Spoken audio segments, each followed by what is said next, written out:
Hello guys, welcome back to my channel. আশা করি তোমরা সবাই খুব ভালো আছো আর আমিও খুব ভালো আছি। তো আমরা দেখো তিনজনে বেরিয়ে পড়েছি একটু কিছু কেনাকাটা করব বলে। আর আমার হাসি মুখটা দেখে তো তোমরা বুঝতেই পারছো যে আমরা কতটা খুশি। মানে কেনাকাটা করতে গেলে আমার মনে হয় আমি অনেক খুশি হই। তো যাই হোক, দেখো আমরা চলে এসেছি ফাইনালি যে দোকান থেকে আমরা এই যে জুতো চপ্পল নেব সেই দোকানটাতে চলে এসেছি। বেসিক্যালি এইখান থেকে কেনাকাটা করবে মামি, আর আমার কেনাকাটা রয়েছে অন্য দোকানটাতে।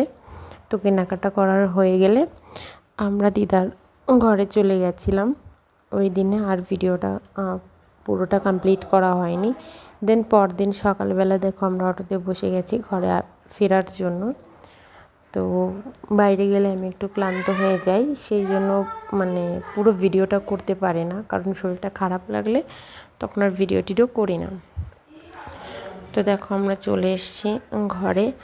আর আমরা কি কি কেনাকাটা করেছি দেখো, এই যে ব্যাগটা দেখলেই বুঝতে পারছো। আর এই যে দেখো বুনু দেখাচ্ছে যে ও কি কি কিনেছে, কি কি আছে।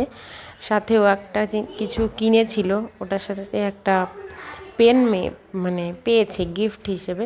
তো এই যে দেখো ও বলছে এটাকেও দেখাতে, তো আমি দেখিয়ে দিলাম। তো ঠিক আছে গাইজ, নেক্সট ভিডিওতে দেখা হবে। টাটা সবাইকে, সবাই ভালো থেকো, সুস্থ থেকো।